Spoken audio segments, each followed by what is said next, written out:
Welcome to the 100 Proof Show with yours truly, Jay Wesley. This is our debut show on Manifest TV, powered by the Status Network, the future of broadcasting. We are excited to have you as part of today's live broadcast on Manifest TV. We hope you feel welcome and will enjoy yourself with the sip along with us and your time with us for this evening from 7 p.m. to 8 p.m. every single Thursday. The following information will assist you during your visit with us here today. Download the Status Network app on Google Play or the Apple Store. Tell your friends and your family to go to the statusnetwork.net or download Status Network app to watch live. Fans can call in to ask us questions tonight at 470-251-4647 as the phone lines are already going off the chain. So once again, this is my debut show here at the Status Network on Manifest TV, and we are talking about cocktails and COVID-19. What are men sipping and discussing in the man cave? So I want to start with introducing my guest, going to my first guest, one that I've known the longest here, my big brother, my mentor, Mr. Rick Party. Rick, are you there? See me? Can you see me? Hey. What's up, bro? Mr. Syndicated radio show of the Rick and Sasha show that's been launched for what, maybe 9 months now? Over a year. It's been a year and probably 4 months now, I would say. Okay, that's what's up. So tell us what you're sipping on today, bro. Well, you know, my daughter's in here somewhere, so I'm sipping on this Jim Beam apple right now. See, I like a little flavor to my drink, man. So that's what I'm sipping on right now. All right, excellent. So we are looking forward to seeing how you're going to be toward the end of the show, because Rick, one thing I know about you is that you are a lightweight. Next we have on the show is Frank Ski, radio legend here in Atlanta, Georgia, on-air personality at V103. Frank, what's happening, sir? Hey, man, how's it going with you guys, man? Good. I'm good. Thank you for being here today. What you sipping on? Well, sometimes I like sipping on wine a lot, but I also sip on a lot of rum when I'm entertaining and bourbon. But tonight I'm sipping on that Bacardi Limitada, that extra old Bacardi, you know, because after this, I'm going to go get a cigar and eat some dinner. So this is going to be good. That's what's up, man. You are one of the few people that really indulge into the conversations about spirits, wine, beer. Like, you understand it, you get it. You've done a lot of promotions and marketing with liquor companies, so you're always added value when I have these discussions and conversations. So thanks again, and looking forward to your input tonight. Hey, listen, any excuse to drink is a good excuse. Let's go. I definitely agree with that. Byron, the former pastor, Byron Jamal, you know, it's always, I love seeing you, bro, because I'm like, how do you become a former pastor? We may get time to talk about that a little bit later tonight, but right now you've turned from former pastor to a love coach. So we'll learn a little bit about that tonight, but what are you sipping on, bro? Tonight. Well, first of all, good to see you, Jay. Love you, man. Love you too. Glad to have all the guys here with us tonight. And look, tonight I also have something amazing other than this hat. I'm a Batman lover. It's this Crown Royal apple. You know, my grandfather was an avid Crown Royal drinker. And I was sitting here with the bags. Now, I just thought the bags were for change, because there was a whole bunch of empty ones, which now I know is proof of something. But I like the apple too, my brother Rick. I like a little flavor in mine too. So two things, Byron, is one, yes, definitely black folks used those bags for change back in the day. Secondly, people are beginning to make masks out of them. Have you seen that? I have. People have got really creative with how they're making masks. I will tell you that no black person will ever get pulled over or think there's a robbery going on if they have a Crown Royal bag over their face. You brought up Byron, you brought up a good point, which is something we're gonna have to touch on tonight. Whereas black guys were escorted out of a grocery store, I believe it may have been a Walmart, for wearing masks. Yes. So we'll get into that later in the show, and I want to hear what everybody has to say about that. But I want to go to Dr. Joe at this point. Well, we got Javon on the screen, so I guess we go to you, Javon, since you're up on the screen for me. Well, we got Dr. Joe back. So, Dr. Joe, what's up, man? What's up, man? How you doing? I'm good. You are one of the most dynamic performance speakers that I've heard. I first met you as I was the executive producer for the Ezekiel Taylor scholarship banquet in Chicago, where Tanisha Bell gives out scholarships to young black men, and you were the speaker. And we've run into each other at multiple national conferences where I've heard you speak. So, man, I'm honored to have you part of the show. Are you sipping with us today? Man, come on now. You know I am. You know I am. Come on. I gotta tell you a little something, man. They don't even sell this in the United States. Starpelos. It's only sold in Poland. So when you got these folks that go international, make sure they bring you back some. I wonder how profound that speech gonna be. Like cognac. I wonder how profound that speech is gonna be at the end of the night, as long as you sipping. So, fellas, feel free to pour throughout the show, as I will be throughout the show. But now we have a non-drinker, the one, the only, from Tyler Perry's The Oval, Mr. Javon Johnson, acting coach, speaker, writer.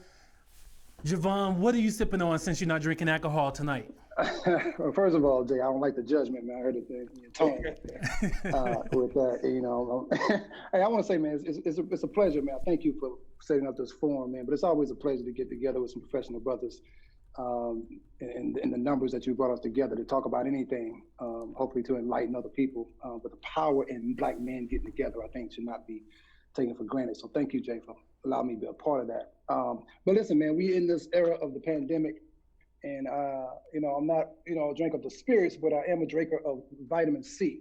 So I'm getting in my OJ. All right. In the red cup. Now, see, I always like to warn people, you have to be careful of the OJ because it's so filled with sugar. So you have to make sure you buying the zero sugar that they have out now. So keep that in mind.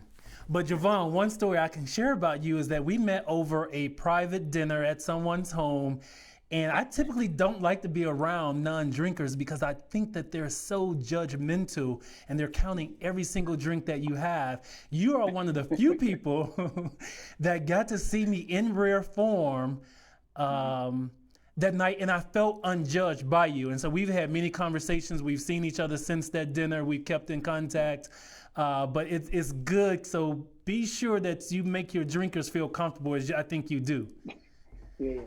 I appreciate that, man. I think I'm a strong believer, and you can't really get to know anybody if you're setting up boundaries like that and judging somebody and being critical of them, especially when you know nothing about the person. That was our first time getting together, and it wasn't about me. It wasn't my opportunity to judge you. It was my opportunity to get to know who you are. Right, and you learned a lot about me that night. Yeah. But you spend time with everybody. We're gonna learn a lot about everybody, and some things you agree with, some things you don't. But that's part of being human. Right. You know, we had some deep conversations that night. So glad to have you, brother. So let's dive right into the show. Let's start with, and anyone, this is just for all of us out there, anybody can jump in. How has this pandemic impacted you? The good, the bad. Like, for example, with me, I've been eating too much fried food. So that's the bad for me. But the good thing is I've been able to stay at home and unpack. I moved into an apartment in September. I am just now unpacking. So that's the good and bad for me. One of you tell me what's been the good and bad for you. I'll jump in real quick. For me, this year has been a rough year for me. Just the entire year, losing my mother back in May. So, for me, I'd gone through stress and depression and so many things. So I found myself, eating a lot, not only falling off the wagon, but falling into the street at the same time. And it was really bad. But now I'm back in Florida doing my show. So I can't go back to Atlanta to broadcast. So I'm here at my home in Florida, but it's allowed me to kind of get back on and do the things that I used to do. I mean, go and exercise. So I'm actually out there doing at least very least 2.5 miles walking, running. On a good day, I may do 9, but I'm just back to being me. And that's the good. The ugly is, Frank, for one, in the business that we're in broadcasting, sometimes we think we can't be touched. I do voiceover. So you think that there's no way that it can affect you. I mean, almost immediately, some of the corporations said, you guys have to take a 15% cut. And with my show as well, when they said, you guys, we have to talk about your furlough package. I'm like, what do you mean? This is just for the radio show now. Well, you guys are being furloughed. How? Well, we're going to take 15% of your salary for a few months. But thank God, I have a few jobs and multiple streams of income, that I'm okay. But that's how I've been touched. That's the good and the ugly for me. Wow. Franksky, I think that's a good follow-up for you to follow up on. And I have a lot of sentiment to you, Rick. You've done a great job in spite of everything that has been going on in your life, to keep the show running and everything at the same time is a big testament to the quality of a dude you are.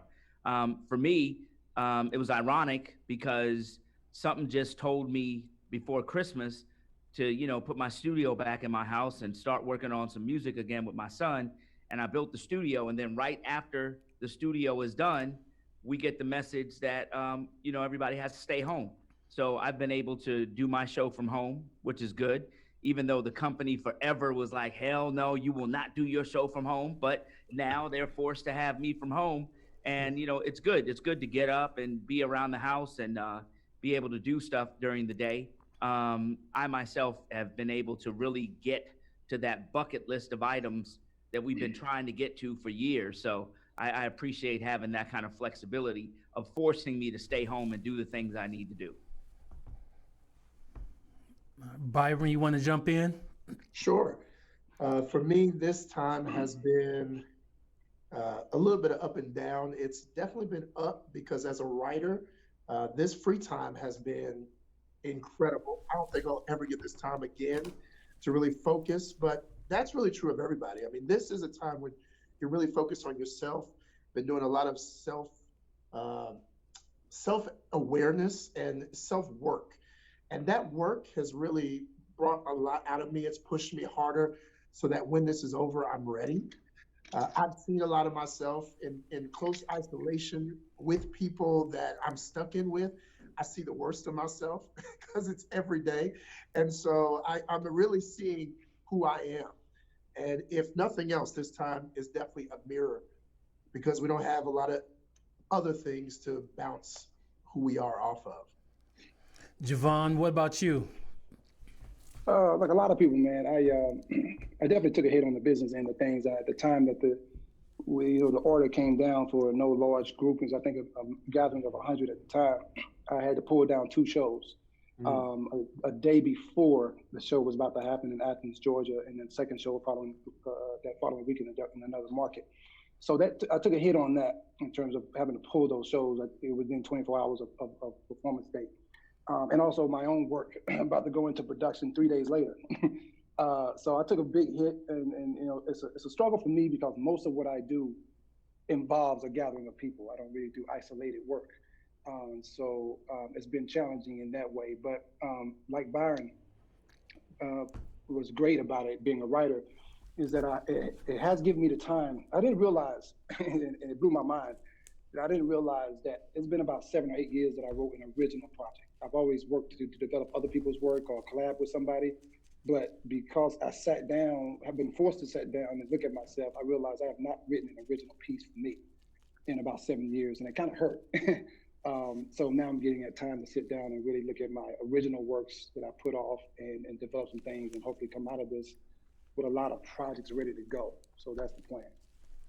And the food thing is terrible, man. I'm with you, Jay. I spent a hard time in the gym. I'm such a gym rat. I cannot get motivated to work out at home. I was down to my weight goal. I cut the lean. I was leaning out, and all of a sudden, I'm looking at myself like, what happened? What happened to all that work? Right. So I can't stay away from the table, man. Right. I think that's the problem for a lot of people out there, except for Dr. Joe. You know, he stay motivated, he stay encouraged because that's what he does. So, Dr. Joe, how you handling all this? How is it impacting you? Dr. Joe, we can't hear you. So, Dr. Joe, we're going to have to come back to you. Dr. Joe, try again. Can you hear me? Can you hear me now? You good? Okay.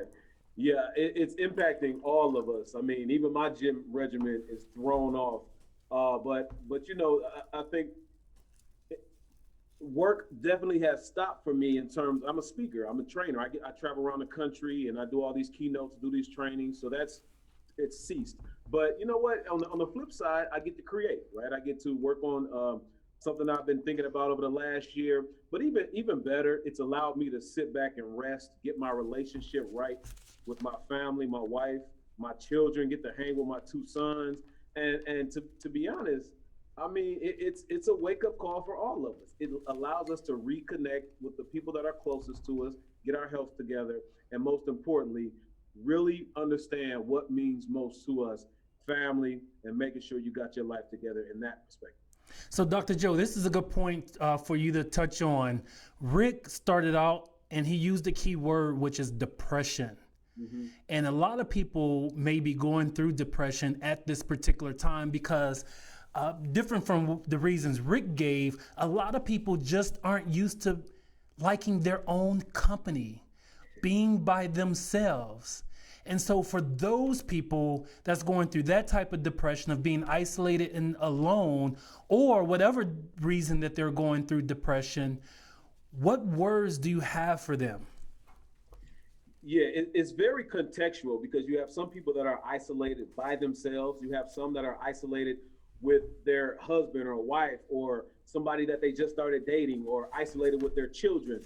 But it's very contextual. So what I will say is, you know, in terms of depression, this is an opportunity to rest, right? Rest your mind, rest your body, rest your soul. And what that means for me is get your prayer life together. And I don't care who you believe in, but get your prayer life together and your meditation life together. And prayer is your ask to whoever you believe in, right? And meditation is your ability to center yourself and hear for the answer to your ask, which was that prayer, right? So rest. The second thing is for me is to reconnect with the people that are closest to you, but also, like you said, Brother Byron, reconnect with yourself, right? Who are you? Who do you want to be? And the last thing is to rise. A lot of people, unfortunately, are gonna sit in the BS that they were in before they even got to this situation. But this is an opportunity to rise up, and that might mean doing what you need to do to write that book or create that business, or it might mean get the help that you need to get out of that depression. I see a therapist once a week. Now it's virtually. So go see a therapist, get you a coach, do what you need to rise up. Opportunity is what you said, Dr. Joe, and I think this is a good opportunity to hear from the former pastor in regards to depression, in addition to, rising up from this, and how do you do it? Because Dr. Joe mentioned being stuck in the home with someone you like, don't like, new boyfriend, girlfriend, you being the love coach and a former pastor. What's your thoughts on depression and living with someone that you don't like? And here's another spin on it, Mr. Byron, is when you're at home with someone 24/7, you begin to see things in a person that you had not necessarily seen before because you on the go, you probably just spending 4, 6, 8 hours with them. Now you're seeing things that irks you. How do you deal with that? Absolutely. So that's multiple parts, but I definitely want to deal with this. Earlier this year, when the year came in and people always give their thought of what the year is going to be. I said, this is not the year of hustle. This is the year of alignment. And I didn't know at the time why I said that, but I get it now, that you can be around a lot of people and you can be on paper successful. You can have a lot of followers, be getting a lot of money, and it feels like you are hustling, like you're working hard and doing. But depression sets in spite of all of that.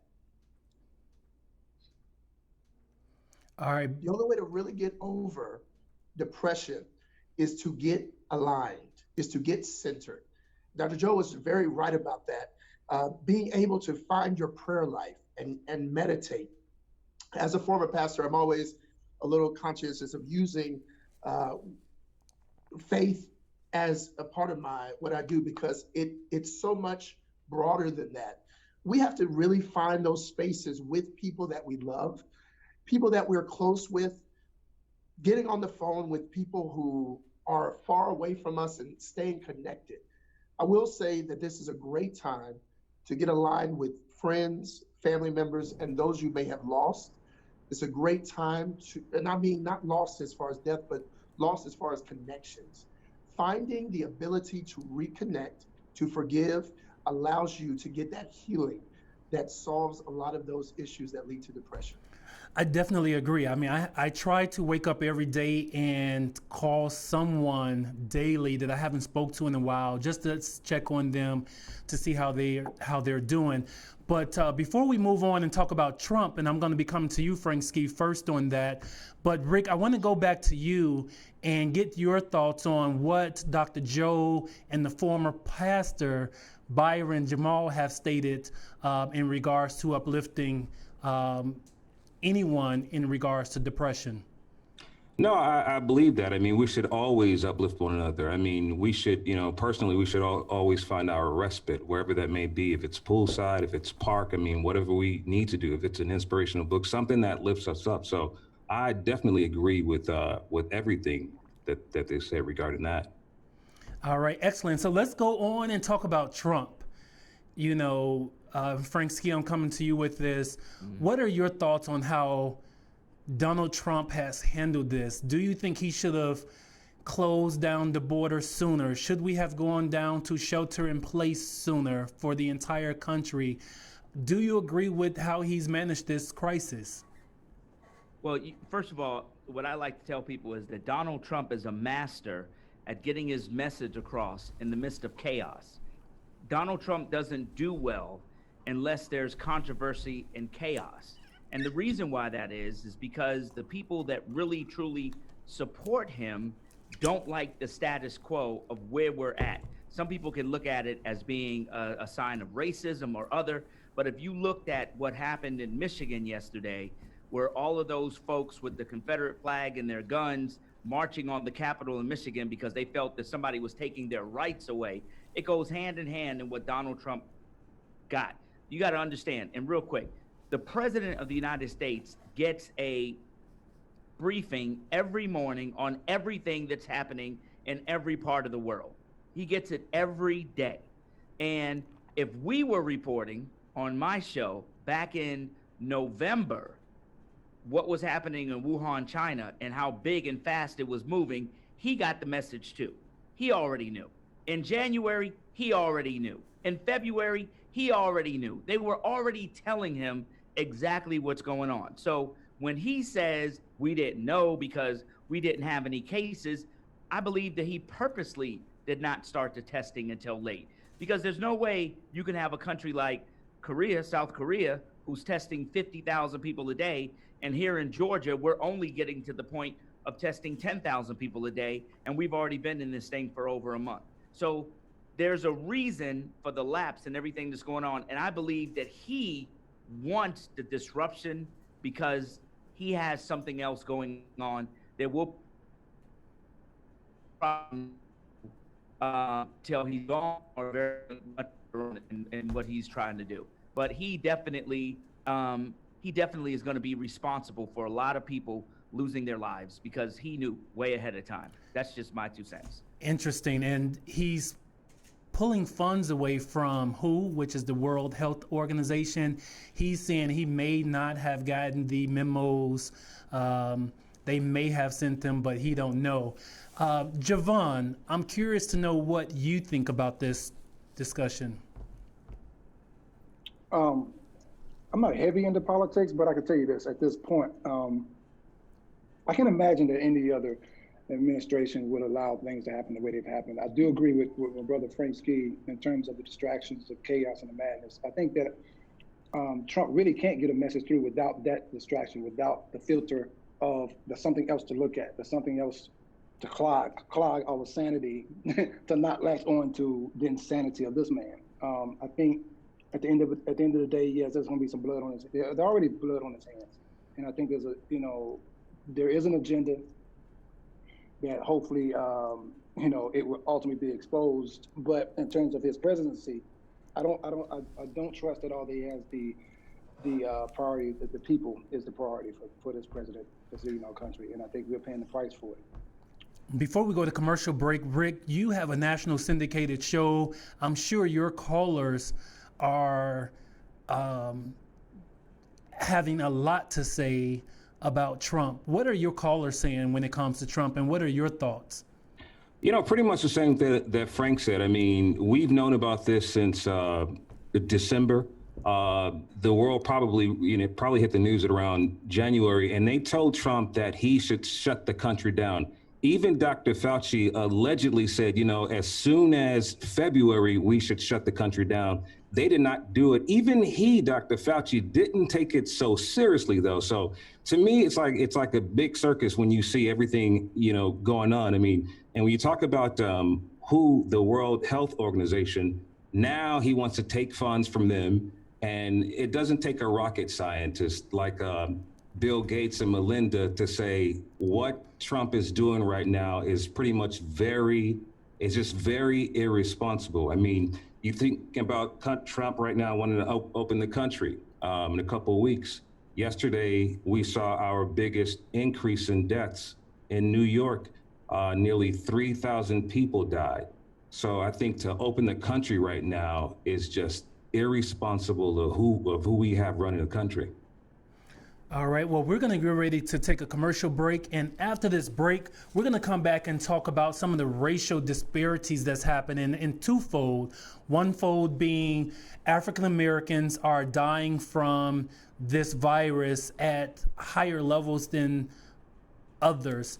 Then the other disparity is nationwide newscast showed Black men being escorted out of a grocery store for wearing masks in the midst of this pandemic. And so the question is going to be is why. And so we're going to come back and hear what Dr. Joe and Byron has to say about that right after this break. Be sure to stay tuned and be sure to share.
Welcome back to the 100 Proof Show with yours truly, Jay Wesley.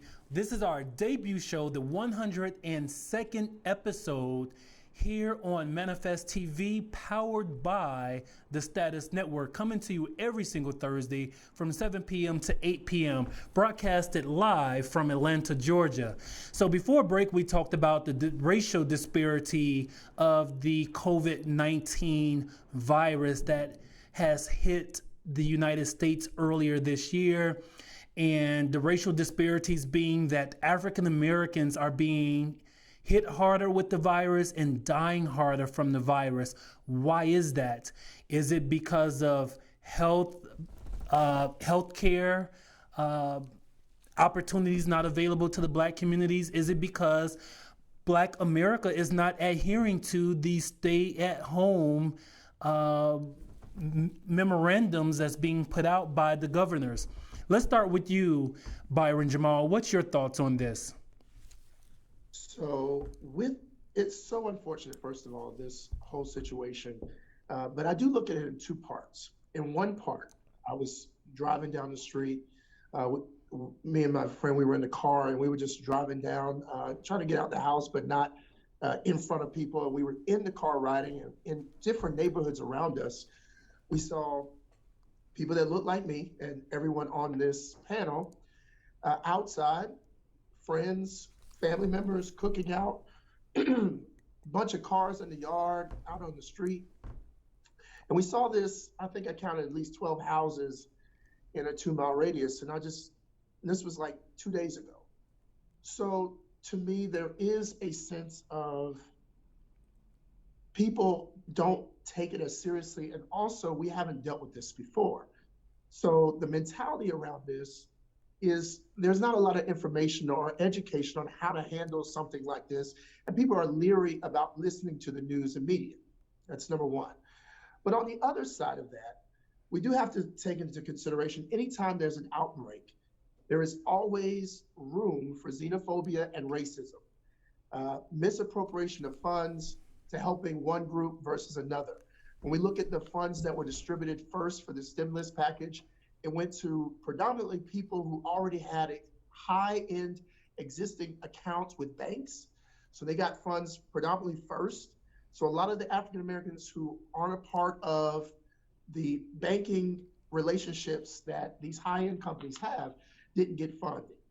Also, when we talk about this virus, we're also realizing that a lot of our people are misinformed through the media. The media outlets that they listen to are not giving them the appropriate information about what to do. Remember this, we had a debate for weeks about whether or not to wear masks, and they still haven't really decided on what that is. So what you mentioned earlier about these men who were mishandled because of wearing masks, you got to think about the brother in Philadelphia who was also mishandled for being on a bus for not having a mask.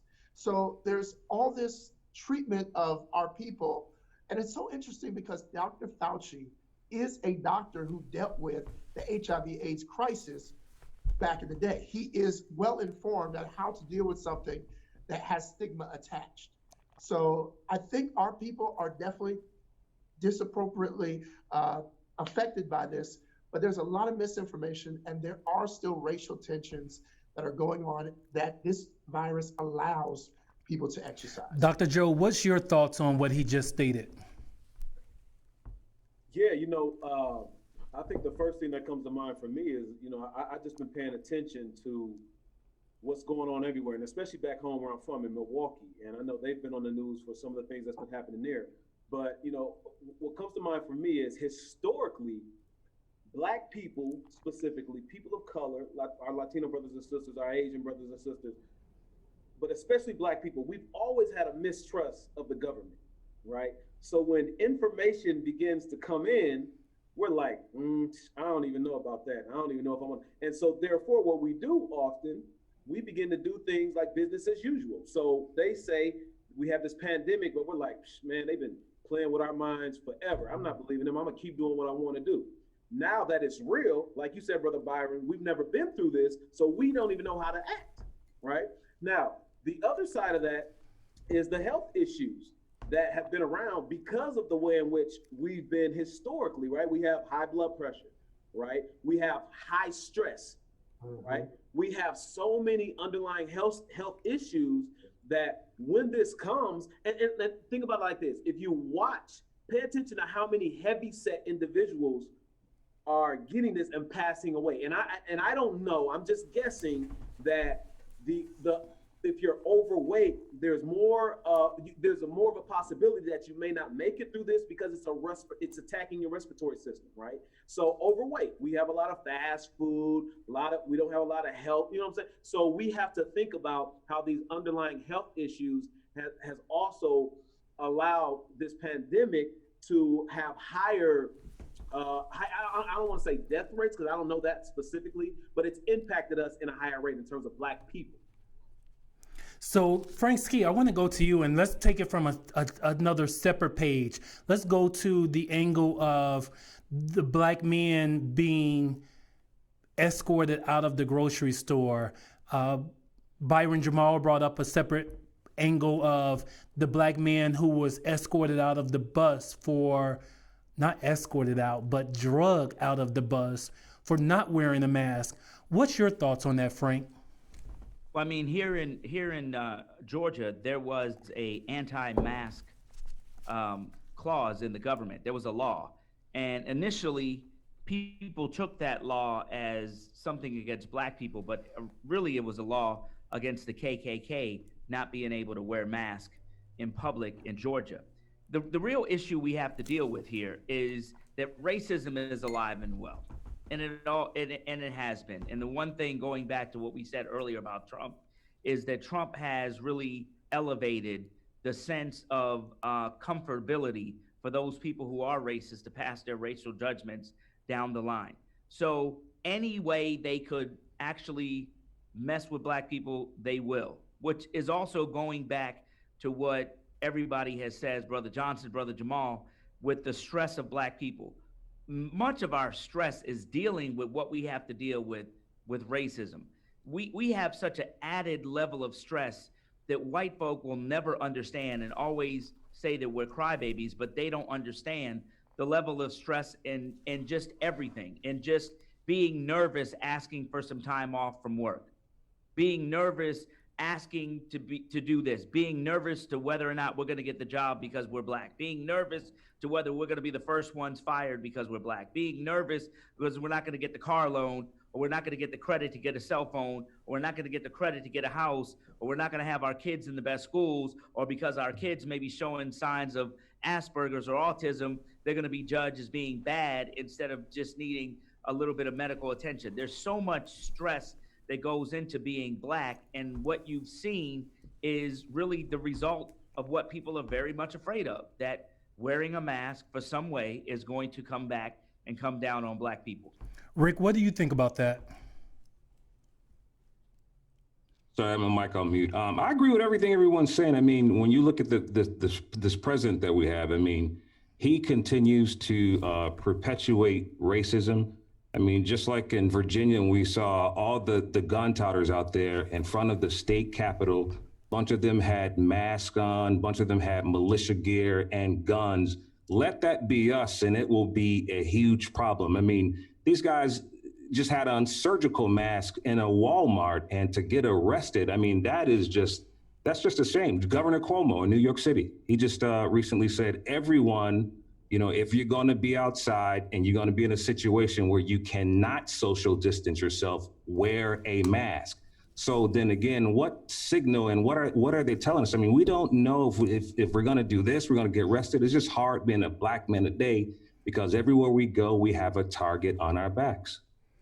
Interesting. So, Javon, you live in the arts world, and the arts world has really been hit hard by this, because they're often are considered giggers, 1099 employees.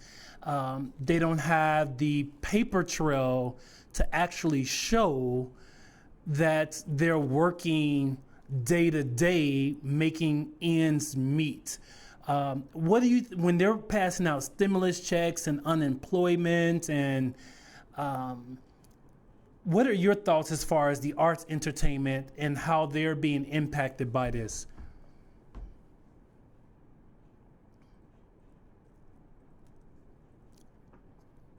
Oh, yeah, here we go. You know, I think overall it's just hard for artists. It was hard for artists even before the pandemic. You know what I'm saying? Just having a career as an artist was difficult. It's always smart when you're able to hold down a side hustle that allows you to draw in the W-2s, things like that. You have something like you know, waiting tables or hosting or something that you're doing that allows to show you some history of consistent payment. Because a lot of things, even with me, I spent a lot of time in my career trying to prove that I have some income. And even if you prove you've made something annually, the lack of consistency in payment and jobs, it works against you. So I think that with this scenario, it's just tacking on to the difficulty.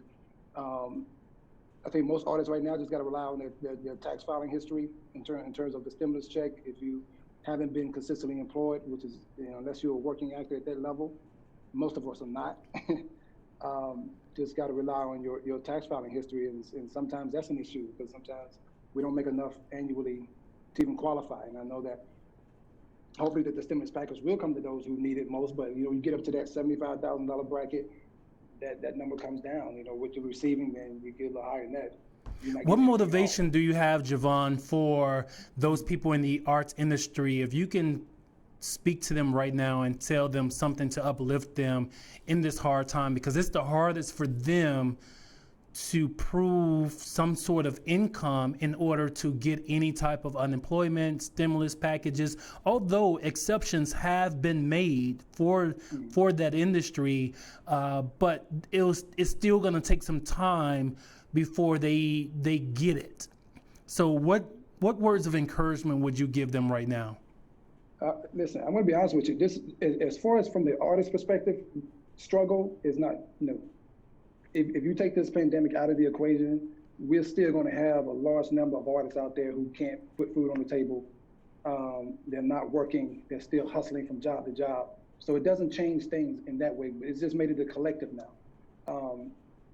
I think, I forgot who said earlier, but having multiple streams of income is very smart if you're an artist, because you don't want to rely on auditioning and not getting booked, and that's the only way you can make your money. You got to start doing other things like producing, be a content creator, join allegiances with other people who are working in the industry too, so you can have a community where you can build opportunities to create those kinds of incomes. Teaching is not, you can never stop teaching because there's always people wanting to learn.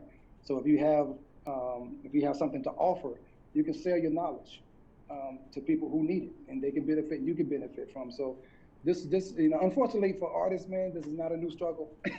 It's not a new hustle. The only thing now is that it's a health issue now. There's a real thing. There's a real attack on our mortality.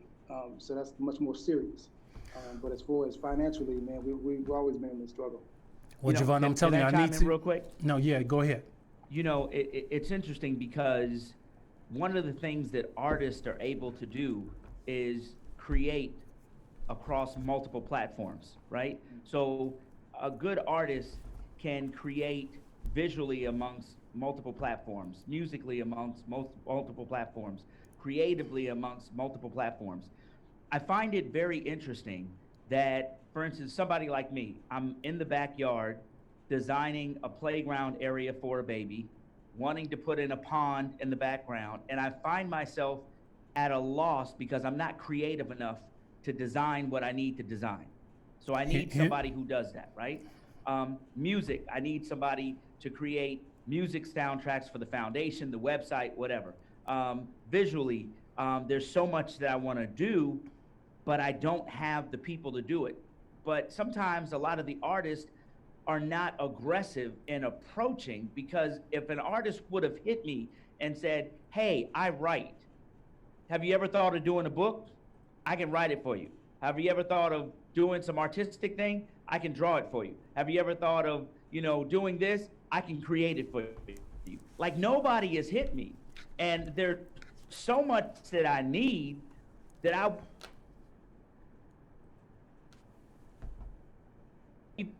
even on my social media, for me to be able to see that it's out there, because I definitely need that.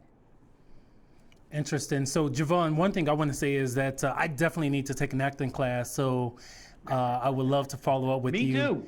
Hey, man, all you guys, come on, man. Come on. I believe that there's a voice and there's a story in all of us, and we find different ways to share that with the world in different professions. But as far as the arts, man, it's open arms to everybody who has something to say, because it's about having something to say. Absolutely. That's the best artistic way to say it. So Javon, I wanted to know why. Javon, have you ever written for somebody that they gave you an idea and you wrote for them? Oh, absolutely. I've written for other people. Like I was saying earlier, I haven't written for myself in about 7 8 years, because I've been spending most times writing for other people with their projects, helping them develop their voices. Okay. And stories that they want to tell. So So we need to talk because I'm really interested in writing something, but I'm not the creative writer. So maybe this could be the beginning. I'll help you with the playground, bro. You know, I was There it looking is. at guys, and I was like, what do I know this face from? And I just thought about it. You're in the Oval. Oh, yeah. Rick, you so late. Rick, you late. Is the alcohol finally kicking in, Rick? I've been working all day, and I'm like, I didn't get a chance to see anything or even do any research, but there you go. There it is. All right, so Javon, going back to you, brother, can you tell us why don't you drink as we take things to a lighter note? You know what? It's funny, man, because I'm always around a lot of people who drink or, they smoke or they do whatever they need to do to get them to that next level, where that is in their consciousness, or just enjoy themselves. And I've always been that one person in the crowd who I felt like I'm already there naturally. And I think it has to do a lot with being a creator, being a creative mind. Because I'm always functioning in a higher consciousness, and I'm always super aware and studying. And so when I'm like around you, Jay, I use an example, man, where I'm not judging you because And I appreciate that. You are, because as an artist, I got to constantly grow, and my subjects are people, and I can't reflect humanity if I'm judging it or criticizing it as a part of learning and absorbing it all the time. It broadens me. It makes me a better person. So I'm constantly at this kind of natural high, man, that I feel like I've never needed a substance to get there. If in some ways you might, if I saw a therapist and we sat down and talked long enough, my therapist might say, hey, well, your father died an alcoholic, your uncle died as an alcoholic, you have a sister who's been struggling with that all their life. Somewhere there may be some subconscious connection to that, because I've never had a taste for it. But I like to live in the idea that I just never needed it. All right. No, I respect that. But I haven't seen any of my drinkers actually take a drink. So we're going to get ready to go for another commercial. I'm going to see if I can get permission to stay on just a little bit longer, because we're just getting to the lighter side of things. The only person I saw reach down to the floor to get a drink is Dr. Joe. So Frank Ski, I haven't seen you take a drink. I see Frank Ski taking a drink now. Rick Party, I have not seen you take a drink. And the former pastor, Byron Jamal, I haven't seen you take a drink. So y'all need to refresh y'all drinks. We're going to take this commercial as I seek permission to stay on maybe just a teeny weeny bit longer.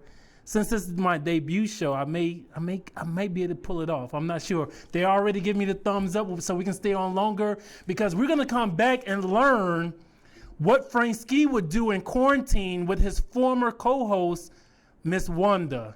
What does that look like? What does it feel like? Stay tuned after this break. Don't touch that channel.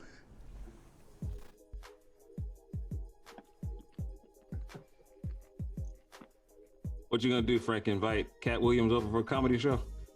Shit.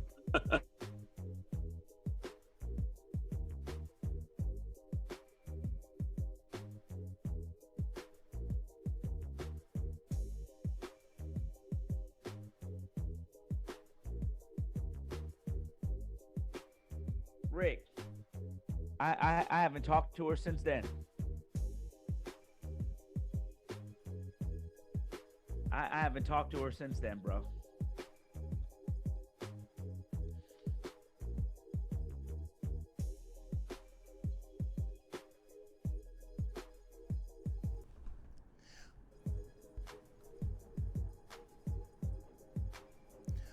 Welcome back to the 100 Proof Show with yours truly, Jay Wesley. We are making these commercials short because there's so much that I want to get into on the fun and lighter side of things with the COVID-19 pandemic. Someone's already laughing because they can't wait to hear the answer. Which, let me digress. Frank Ski, looking at you, if you were stuck in quarantine and the only two people left on this earth were you and your former co-host, Miss Wanda, what does that feel like energy-wise in the room? And what does it look like? You know, like, what do y'all say to each other? Well, I'll tell you this. Wanda is one of the most funniest people I've ever met in my entire life. She makes light of everything at any time in any situation. So it would be extremely comical because she is always makes you laugh about everything. So I think my health will be a lot better because laughter is healthy. And then at the same time, I think there's a lot to reflect on. I mean, when you have somebody in your life for 20 years that's been a co-host and a friend for 20 years, that's kind of what you'll get out of it. So I haven't spoken to her in a while, but I imagine that's what it would be like. What's a while? Well, it's been, since probably I haven't spoken to Wanda in about 6 or 7 months. Is that around the time that everything happened because it's all transpired over the Cat Williams incident. So has it been 6 or 7 months since that Cat Williams incident? I feel like it's been longer. No, it's been about a year since. Okay. It's been a little bit over a year since that. All right. Yeah, because that happened, I believe, in October of 19, or October of 18, rather. October of 18. So it's been over a year. So ultimately, it's safe to say that the energy would be more in a healing place to figure out what happened, how do we make good of it, to be only 2 people left on Earth that has escaped the COVID-19 pandemic. Wanda has no choice but to be funny because she is a funny person, and she's a lively person. So I think we probably have a couple conversations, but really, I mean, at the end of the day, this is corporate America. And, when you have other people making decisions, as Rick can tell you, when you have other people making decisions for you, and what we do, it's kind of like you kind of go back and you never really blame each other, but you kind of blame everybody else. Well, Frank, I'm glad that you think she's funny. But for Rick, let's go to you and putting you on the spot. You've had multiple marriages and you made, Byron, Jamal, I may need you on this one. So, Rick, which one of your ex-wives would you not want to be in quarantine with if you were the last 2 people on Earth? You know what? I have to choose one who I don't have children with, for one. And I won't say her name because she stalked me, but she made my life so stressful. I mean, my health was just going down the drain. I mean, I was eating badly. I had gout. I was almost diabetic. Sleep apnea from gaining weight. It was just a bad thing for me. I hope I never run into her. She lives somewhere in Atlanta too. So I'm not gonna say her name, but you know who you are if you're watching, okay? What wife number was she? Let me see, 1. She was number. Wait, how many times have we been married now? She's number 4. Hey, so you can tell who makes the money in this crew right here. Right, we're not going to talk about the basketball team he has. But Byron, Jamal, since I threw your name out there, I want to give you the opportunity to expound on that as far as marriages, the pandemic, how people are handling being stuck in the house with their wife all day long. Absolutely. Well, honestly, most people aren't used to being stuck with anybody all day long. Most people have a job that takes them out of the home, and even if they work from home, their partner goes away. And even if both people work from home, they work in different spaces. So this time is very unique. We are learning exactly what triggers us. We are Absolutely. learning exactly what it means to be in a space with somebody that we thought we liked. We know we love, Right. but we thought we liked. And the reality is that sometimes you're like, can you just go over there? But my people who have the most issues aren't the ones who have big houses. It's the ones who have a 1-bedroom situation, and they are up under each other. This is the definition of up under, when you have 1 bedroom and no other place to go. So for my people who are going through that, I say, get you some good headphones. Amazon is still doing its Prime membership. So Frank Ski, going back to you, is that how it works? What Byron Jamal just stated? Do you go, because Frank Ski, this isn't your first time at the rodeo either. So do you leave your wife at one part of the mansion and you go to the other part of the mansion? Well, in order to for have me, for sanity? I've been divorced, so I don't have a mansion anymore. All right, so we don't want to keep drinking, because if we start keeping drinking, we're gonna be very honest. So I don't have a mansion anymore. But I will tell you this: my wife she's in the medical industry. She's a doctor, so she's still going to work. But I've been the one who's been at home mostly. But I will tell you this: we read an article the other day on the show that the divorce lawyers across the United States are getting more business now than they ever have. There are so many people that are going to be divorced when this thing is over, that we're going to see numbers that we've never seen before. But Frank, the opposite, Frank, that truly speaks to the fact of, if you listen to what Gayle King said in her interview a week ago, you know, she was like, I was okay with being single because I was always so busy. I saw that. And we've learned to keep ourselves so busy that we really just appreciate the little bit of time that we spend with somebody because we're always so busy. But now that we've been forced not to be as busy and more in the moment, we've realized that maybe we just aren't with our soulmate, or maybe we've realized that we have some we haven't really dealt with ourselves that are causing us to have some improper thoughts in our mind, as opposed to not wanting to be alone. At the end of the day, we're human, and humans aren't really bred to be alone. We're social people. Humans are bred to be social and be with other people. So for those folks who are really finding out that being alone is not the cool thing, especially all my brothers that don't know how to cook, that don't know how to clean, that don't know how to keep their house up, you know, they're realizing that TV dinners every day, 3 or 4 times a day, is not the way to go. And they're realizing that there's so many skills that they wish they had that they don't have, you know. So we've been taught a lot. So God has given us the pause button to really get our lives together. So Frank Ski, does your wife works with, I appreciate you sharing with us that your wife is in the medical field. Does your wife works with COVID-19 patients at all? No, my wife is an MFM, maternal fetal medicine, so she deals with high-risk pregnancy and saving babies that are having complications. But she did call me today and tell me she was exposed to 2 people that had tested positive. So, you know, her routine is she comes in the house, she takes off all her clothes downstairs, puts them all in a plastic bag, sprays her car down, sprays herself down before she can even come into the house.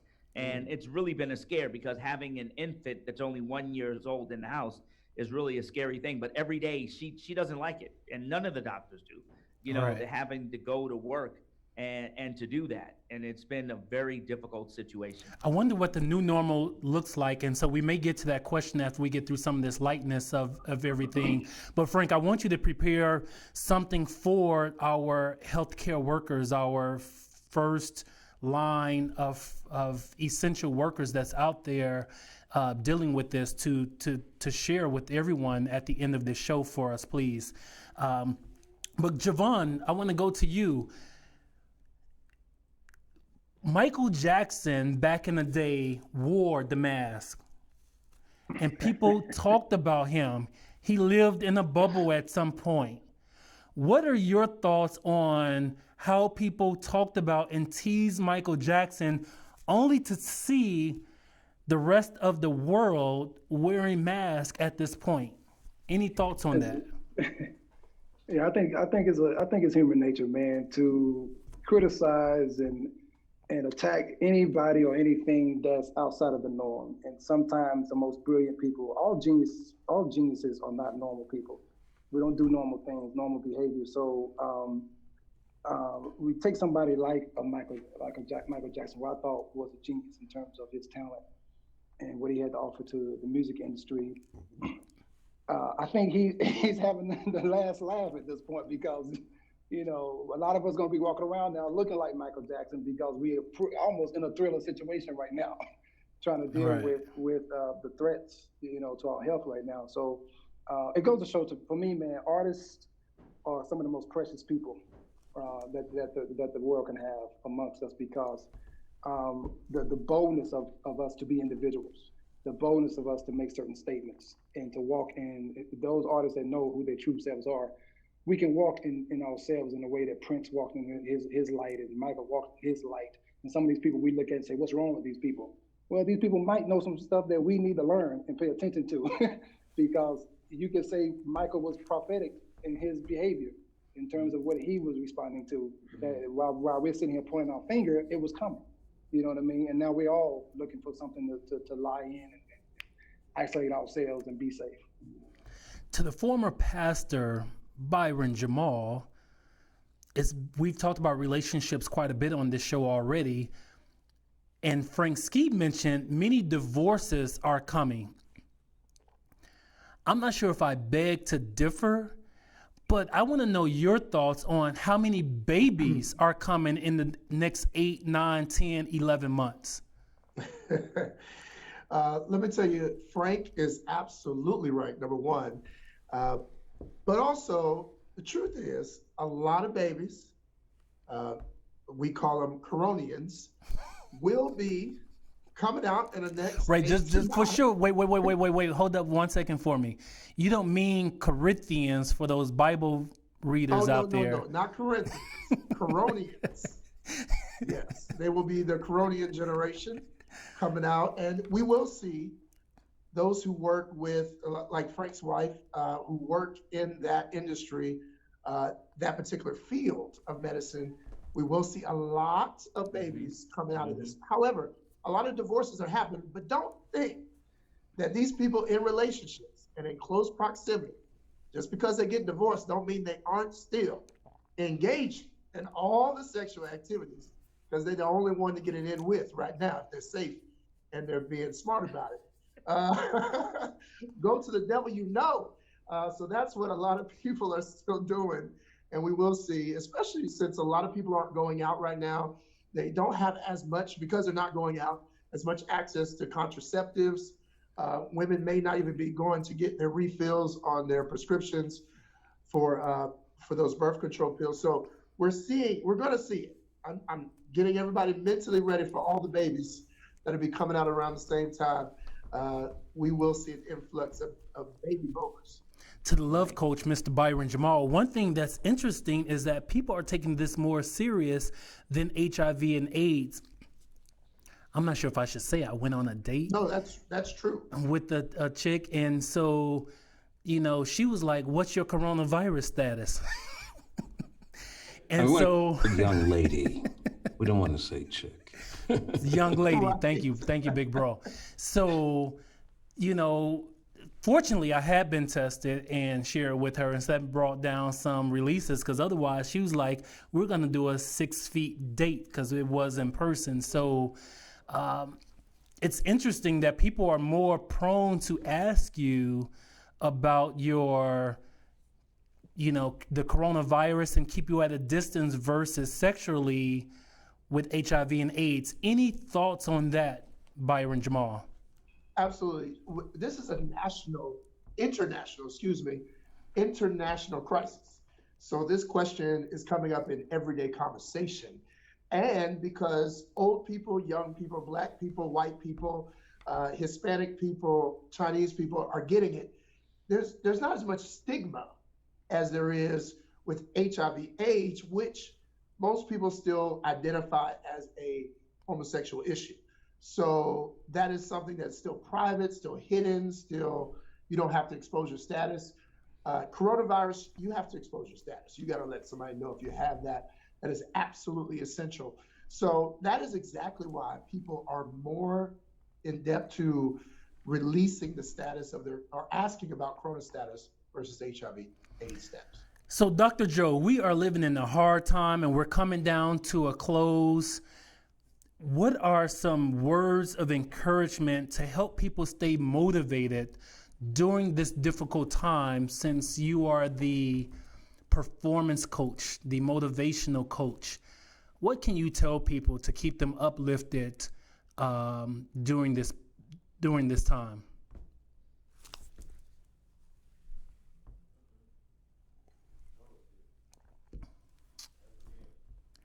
Okay, there you go. So number one, I'm gonna say to you, this is not the time to be going on dates. All right, maybe virtual dates, but this is not the time. All right? We kept our social distance, though. We kept our social distance. Hey, let me tell you something. This is not the time. All right, I got virtual you. date right now. If that's what you want to do. But I Got just you. want to keep you safe, brother. But No, I appreciate it. I think it's all about perspective. And if your perspective is, oh my God, life is the world is about to end, my life is over, this is going to be a bad time for you. But if your perspective is, being grateful for the opportunity to sit home and be with the people that you truly love, and hopefully you truly love them because they're in the same space, this will be a great time for you. You got to be grateful for the time to be able to sit and get to know yourself better, be able to get more clarity, because so many of us are comfortable in chaos, right? And if you get the clarity, you'll be able to, the word you use, Brother Byron, and I love it, is alignment. You'll begin to become aligned with yourself. And the last thing is just, what's most important right now is not politics, it's people, right? And when I say people, you want to make sure that you're healthy, your family are healthy. And I'm not just talking about physically healthy, but your mental health, right? Your wellness. You want to make sure that you're doing everything right now during this time that you have to become one with yourself and to love and spread love and put out that positive energy that people need. This is the time to do it, because if you don't, you do not want to get out of this being in the same situation that you were in before all of this dropped. Dr. Joe, those were some powerful words, and we definitely appreciate it. We are coming down to our thunder round. Guys, you just have to drop your answer, and we're going to keep it moving. If you were in quarantine by yourself, the only person left in this world by yourself due to this epidemic, knocking on wood, what album would you close out life with? Like, what album, if you had one album you can take with you, what would that one album be? And let's start with you, Javon. Oh, man, the first thing that came to mind was Paid in Full, man. Who's Paid in Full? What's that? For those that don't know. Rakim. What? Okay. Who's that said what? That was Frank Ski. Frank Ski, this on you. Like, if it weren't for the social distance, I would have smacked you, Jay West. But Right. We taking your black card today. Okay, my black card been taken. So blame it on the alcohol. Alcohol. So Frank Ski, who would be your final album that you go out with, and you're the last person on earth? I would have to say like Stevie Wonder, Songs in the Key of Life. I can get with it. All right, Byron Jamal, since you can get with it, the former pastor, I reckon, I'm speaking my southern language, I reckon you're going to give us a gospel album. Not at all. Absolutely, Lord Hill, the Miseducation. Oh, I made a baby off that. I'm here for it all day, every day. Yeah, my son was born off that album. He's 21 years old, and that album was probably made 21 years ago, around 1998 is my guess. Trust me, I know. All right. Dr. Joe, what's your album? If you're the only person left on earth, what album are you going to play? You can only have one album that you can play. What album would that be? I'm going to cheat on this one. And I'm going to use the album that my wife and I created for our wedding. So there's a variety of artists. All right. Give us one of the artists that's on that album. Let's see if you remember. Oh, absolutely. I do remember. So I used 112 song, I'm a Player. I'm a Player. So I set it up like back in the day, now, and then the future. So it was cool. All right. And Rick Party, my big bro, what's going to be your final album? If you're the only person here, all your wives are gone, just you, and we're knocking on wood, just speaking hypothetically, what's going to be left? Album names. I mean, I like singles. I mean, give me like Louis Armstrong. What a wonderful world. I mean, the one album I would take would be my family album of my pictures. That's about it. But that's the album I take, man. All right, excellent. And so just another quick thunder round, because my time is winding up real quick. And Frank Ski, we still coming to you for close out this show with some wonderful words to our health workers. But Byron Jamal, what can people do to assist, and make it real quick? Thunder round. Assist.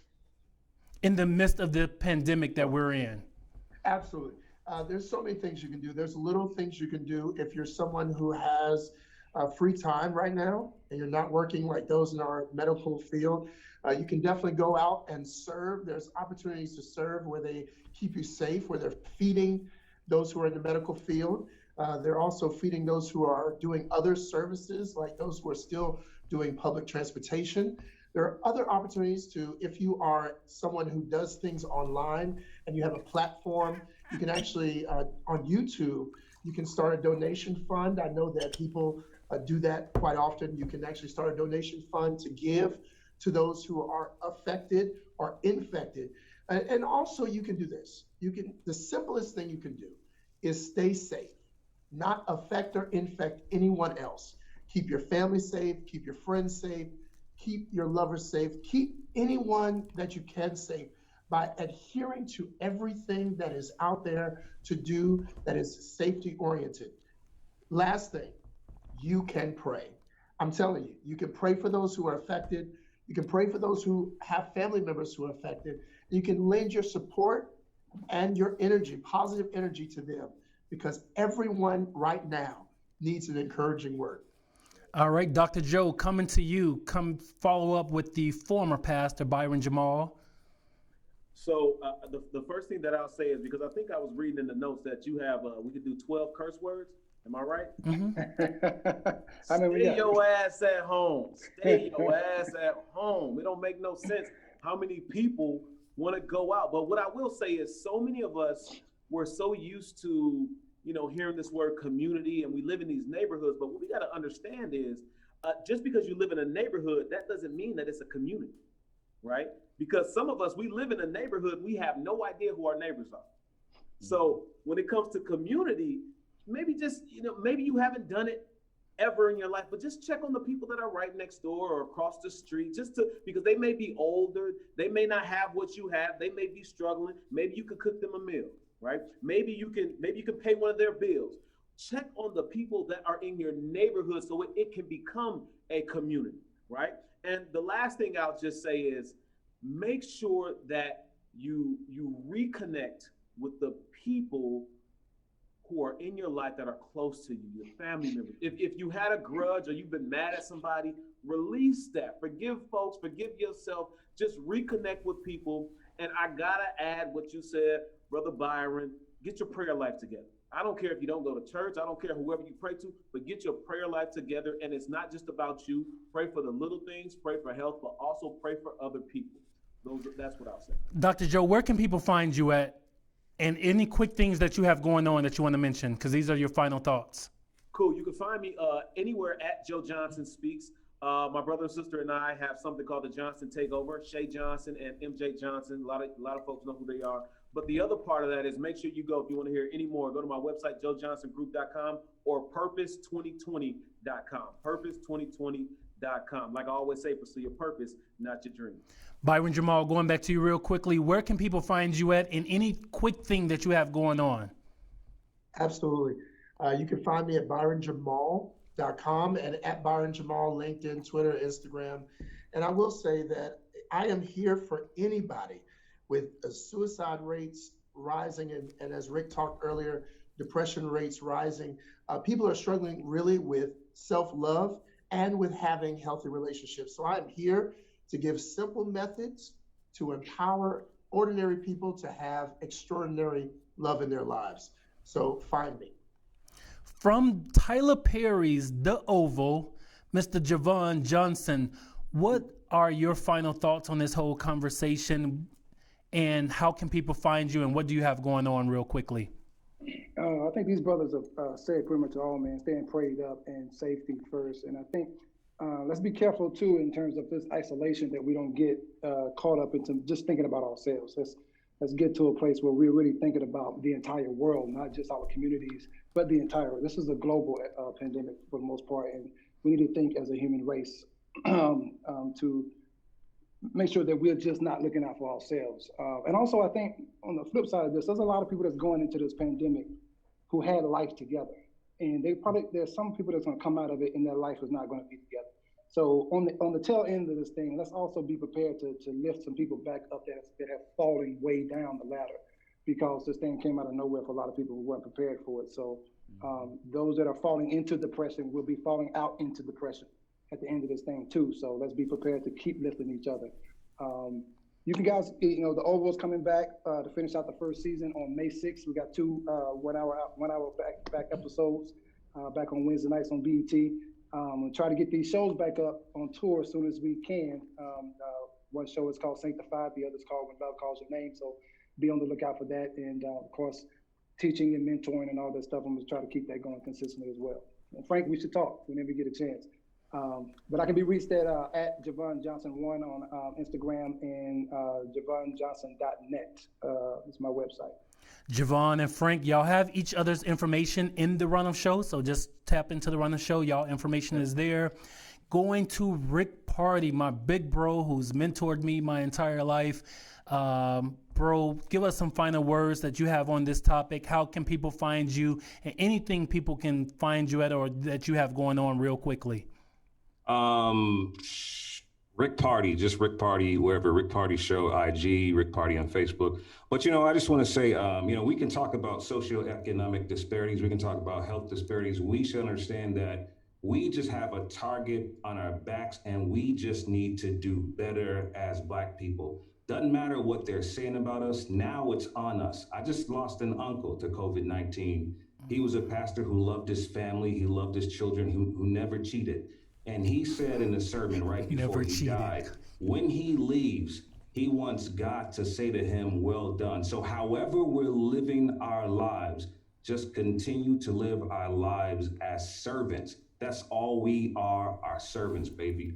And that's all I want to leave you with. And continue to, check on the seniors, cut their grass if you have to, go get their groceries, give them a phone call because they're really lonely because we can't see them right now. That's all I'll leave you with.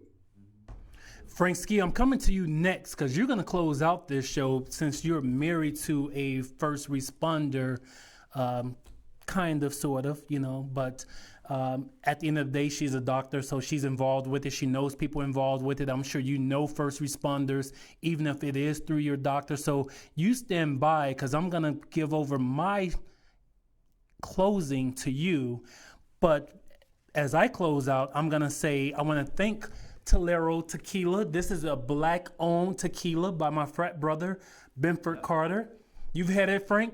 Yep. All right, so I love it. It's one of my favorite tequilas. So be sure to go out and support Black-owned liquor companies. You can buy vodka, gin, rum, tequila, whiskey, cognac, brandy that Black people own. So let's support some of our own, as we are the #1 consumer of alcohol. Alcohol is broken down in 3 categories: beer, spirits, and wines. So to be clear, Blacks are the #1 consumer of spirits. That means your hard alcohol. So let's support our own if we're going to do that. Also, be sure to tune in every single Thursday from 7 p.m. to 8 p.m. right here on Manifest TV, powered by the Status Network. And next week's topic is cocktails and COVID-19, but we're going to do it with the women. What did she say in the She Shed? All right, so we're going to have all women panel to discuss what they're discussing. And be sure to share this broadcast, and I'm turning it over to you, or tossing it to you, Frank, to close us out. I just want to say this real quick because you were speaking about something earlier. Last week, I went to one of my favorite restaurants. It's been a supporter for a while, Carrabba's.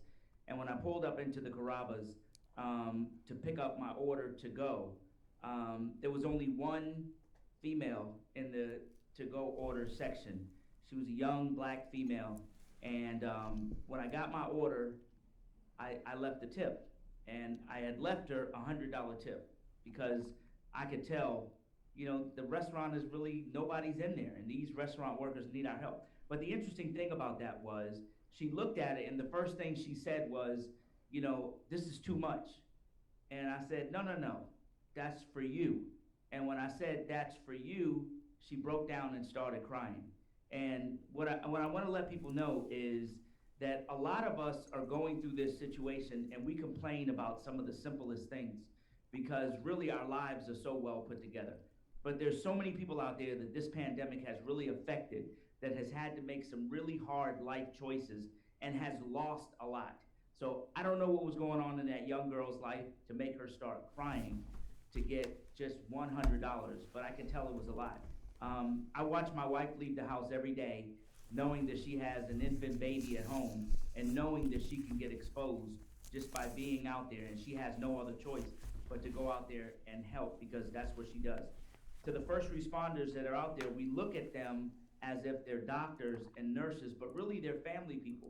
They have wives, they have children, they have family, they have moms and dads and everything else, and they're putting their lives on the line every day. It's like going into combat every day, because that could be the day that they get infected and lose their life. The one thing that this administration in Washington is not really telling us is the real death toll, and they've really figured out creative ways to hide the real death numbers of what is really going on. But when you look at this and you see somebody who's a first responder, or somebody has to do something simple as come and collect your trash, that has to be out in front of people every single day, just take some time and just tell them thank you, because they really need that encouragement from us. And Jay, thank you very much for having me, and I'm sure the other guys say the same thing on your show tonight. Thank you. My pleasure having each and every one of you. Be sure to tune in every single Thursday from 7 p.m. to 8 p.m. Eastern Standard Time on Manifest TV, powered by the Status Network. See you then. Guys were great. Thank you, guys. Fun, guys. Fun. Catch you again. Absolutely.